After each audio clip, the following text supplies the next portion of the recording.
Everyone, good afternoon. Good afternoon. Good afternoon. Thank you all. Thank you, thank you. Thank you, thank you. So let me say, and I love you back. And I love you back. So let me say, my heart is full today.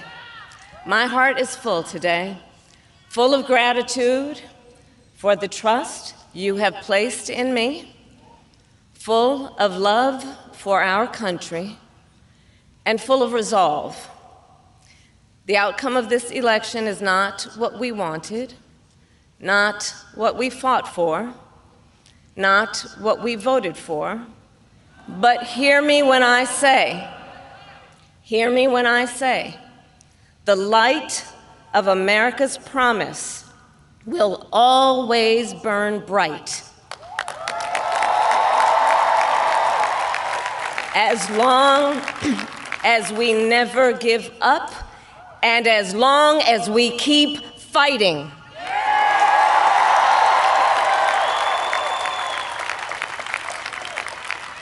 To my beloved Doug and our family, I love you so very much. To President Biden and Dr. Biden, thank you for your faith and support. To Governor Walz and the Walz family, I know your service to our nation will continue. And to my extraordinary team, to the volunteers who gave so much of themselves, to the poll workers and the local election officials, I thank you all. Look, I am so proud of the race we ran, and the way we ran it, over the 107 days of this campaign. We have been intentional about building community and building coalitions, bringing people together from every walk of life and background, united by love of country with enthusiasm and joy in our fight for America's future. And we did it with the knowledge that we all have so much more in common than what separates us. Now, I know folks are feeling and experiencing a range of emotions right now. I get it. But we must accept the results of this election. Earlier today, I spoke with President-elect Trump and congratulated him on his victory. I also told him that we will help him and his team with their transition, and that we will engage in a peaceful transfer of power.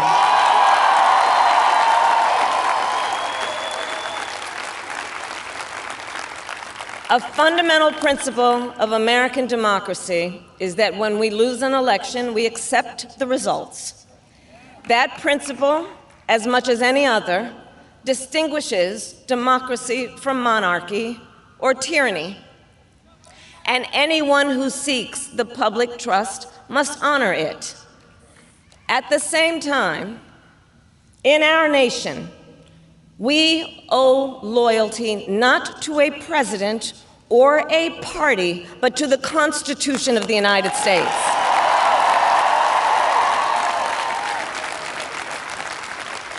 And loyalty to our conscience and to our God. My allegiance to all three is why I am here to say, while I concede this election, I do not concede the fight that fueled this campaign.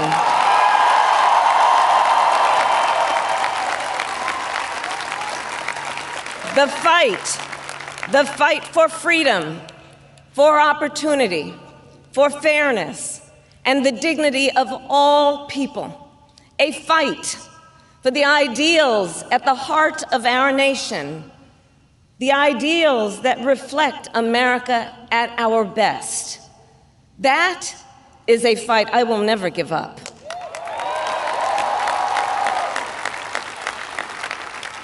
I will never give up the fight for a future where Americans can pursue their dreams, ambitions, and aspirations, where the women of America have the freedom to make decisions about their own body and not have their government telling them what to do.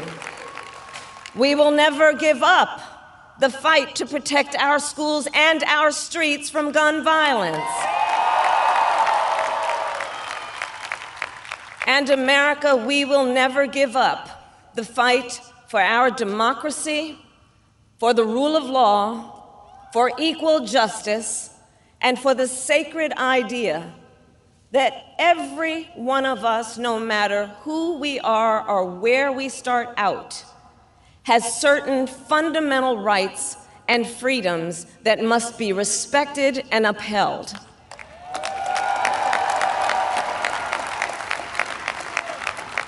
And we will continue to wage this fight in the voting booth, in the courts, and in the public square. And we will also wage it in quieter ways, in how we live our lives, by treating one another with kindness and respect, by looking in the face of a stranger and seeing a neighbor, by always using our strength to lift people up, to fight for the dignity that all people deserve. The fight for our freedom will take hard work, but like I always say, we like hard work. Hard work is good work. Hard work can be joyful work. And the fight for our country is always worth it. It is always worth it.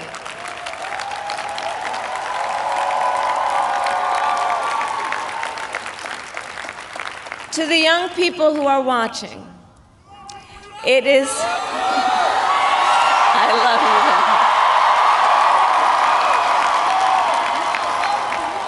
you. To the young people who are watching, it is okay to feel sad and disappointed, but please know it's going to be okay.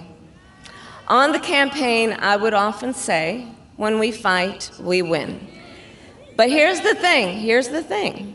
Sometimes the fight takes a while. That doesn't mean we won't win. That doesn't mean we won't win. The important thing is don't ever give up. Don't ever give up. Don't ever stop trying to make the world a better place. You have power. You have power. And don't you ever listen when anyone tells you something is impossible because it has never been done before.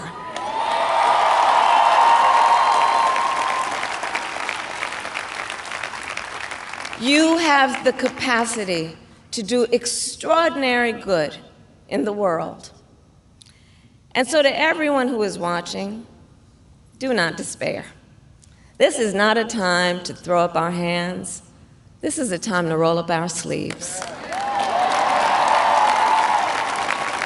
This is a time to organize, to mobilize, and to stay engaged for the sake of freedom and justice and the future that we all know we can build together.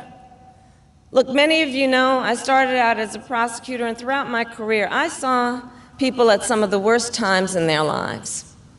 People who had suffered great harm and great pain, and yet found within themselves the strength and the courage and the resolve to take the stand, to take a stand, to fight for justice, to fight for themselves, to fight for others. So let their courage be our inspiration. Let their determination be our charge. And I'll close with this. There's an adage an historian once called a law of history, true of every society across the ages. The adage is, only when it is dark enough can you see the stars. I know many people feel like we are entering a dark time, but for the benefit of us all, I hope that is not the case.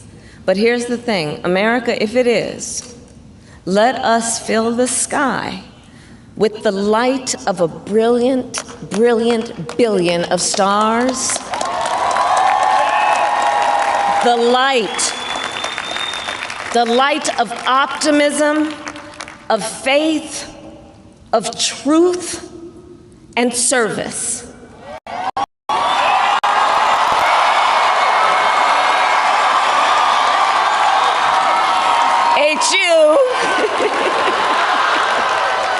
Work, guide us, even in the face of setbacks, toward the extraordinary promise of the United States of America. I thank you all. May God bless you, and may God bless the United States of America. I thank you all.